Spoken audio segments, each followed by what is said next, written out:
How to actually lock in. It's a word that gets thrown around so much in 2025, but what does it actually mean? How can we actually do it as a man juggling multiple responsibilities, each one more difficult than the last? I'm gonna break that down for you today. Give me 4 or 5 minutes. I'm gonna change the way you look at life, and I'm gonna give you a practical set of steps to apply to actually dig yourself out of a hole and get yourself where you need to be. So stick with me, it's gonna be brief. I'm not gonna do flashy edits, I'm just gonna give it to you straight. Here we go. Just for a bit of context, if you rewind my life 6 to 8 months ago, I had the physique, I've had my physique locked in for a long time, but the other aspects of my life were failing miserably. My partner and I broke up. I was losing money in my business, so I had to move back home. Pretty much what I thought was my life that was building into this great thing crumbled in front of me. I was losing focus, I was getting more distracted by things like Instagram, TikTok, wasn't making nearly as much money as I needed. Bottom line is, my life was falling apart, and it was the definition of time to lock in. Basically, I had a choice to make. This brings me on to point number 1. In life, when bad things happen, there are 2 responses you can have. The first response is the most common, victim response. If something bad happens to you, you could feel bad for yourself. Why did this happen to me? I don't deserve this. It sucks. And that's a valid response, right? Sometimes things that are unfair just happen to you. You seemingly didn't do anything wrong, but whether you like it or not, you've got the short end of the stick. Things have gone badly for you. So that's the victim mentality. The other mentality is complete total responsibility. Even when things aren't your responsibility. If something goes wrong, doesn't matter how convoluted the link is to you,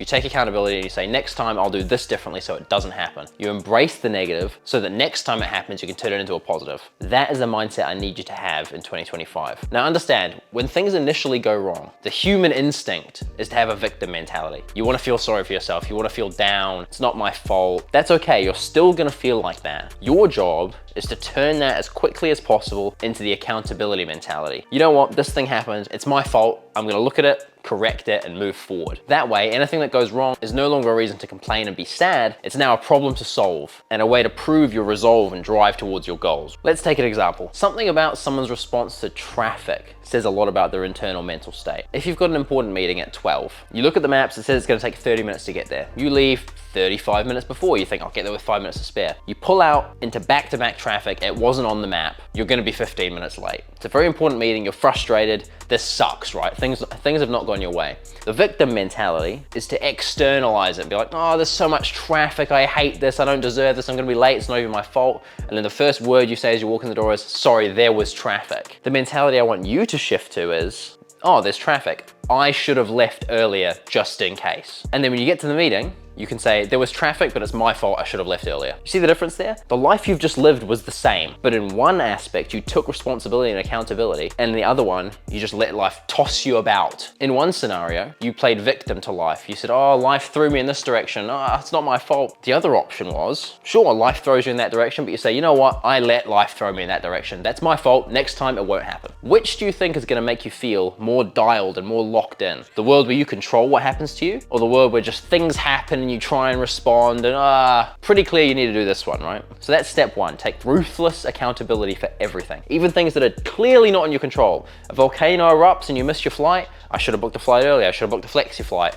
There are always ways you can internalize what's happened to you and be like, look, I could have done this better. We're gonna carry that accountability mentality with us throughout all the rest of the steps. Step 2 is have crystal clear goals as to where you're going. I said this in yesterday's video, but I'll keep saying it because it's so important. If you're not clear and solid about what you want to achieve, how are you gonna know when you get there? You're not. More importantly, how are you gonna take the necessary steps to get there? So take ruthless accountability and be very clear with where you wanna go and how you're gonna get there. The way I always recommend people do this, make a list. Make a list of your ideal life as specific and detailed as possible. Then make a list of your current life. The deficit is what you're gonna work on day by day. Apologies, busy man, lots of phone calls.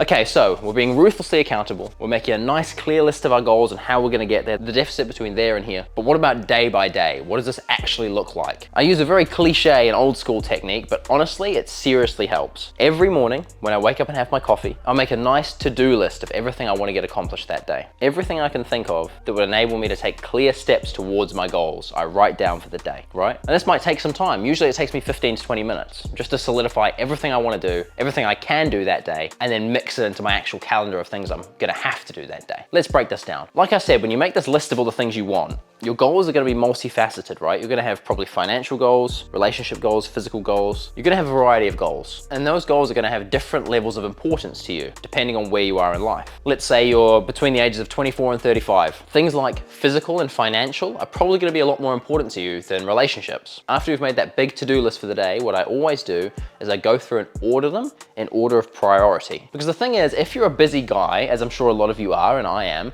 sometimes you will not be able to get through that full list. And that's okay, through no fault of your own, you didn't quite manage to do everything on the to-do list. That's why we prioritize. So the things that matter the most to you, we put at the top, and we do those first if possible. And we slowly work our way down to the things of least importance. That means that the order of this list may change as your priorities shift, right? Maybe you realize you're actually falling quite badly out of shape, and so you need to bring workout at the gym higher up that list. That's okay, that's what the list is for. Maybe you realize, as I did about 6 months ago, that hey, I don't have enough money. So the gym took a bit of a back seat, financial goals took a higher seat. We use this to-do list to get us closer to our goals in an order that makes the most sense. I know if you're a busy person, you might not want to give up that 15 to 20 minutes in order to prioritize, but trust me, it's worth it. It gives your day a whole new sense of direction and drive. You know exactly what you need to do, and you know you're doing the right things to achieve the goals that are most important to you. A few more notes and tips that are essential. Things like distractions. Distractions for the common man, I call them. This is your Instagrams, your TikToks, your non-educational YouTube, Netflix. All of these things are direct barriers between who you are now and who you want to be. You can still use them if you want, but just acknowledge that every 5 minutes you spend on Instagram is 5 minutes you spend not ticking off your to-do list and not accomplishing your goals.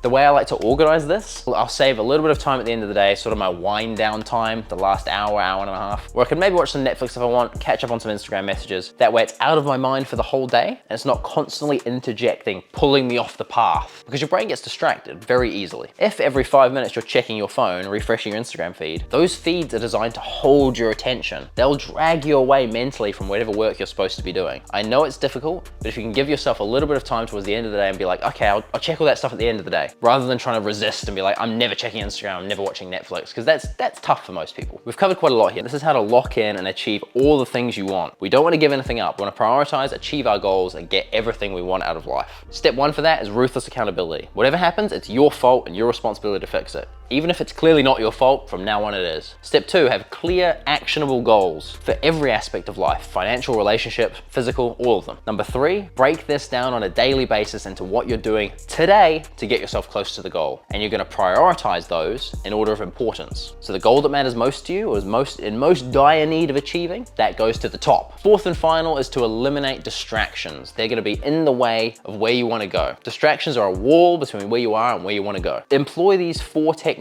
and I promise your entire life can change really quickly. Give it a couple of weeks, couple of months, you won't even recognize the life you have. If you got some value from this video, I know it wasn't technically fitness related, but I'm trying to incorporate a bit more of what makes me who I am and the kind of lessons I've learned. If you got some value, feel free to subscribe. I'll drop another video tomorrow. I'll see you in the next one.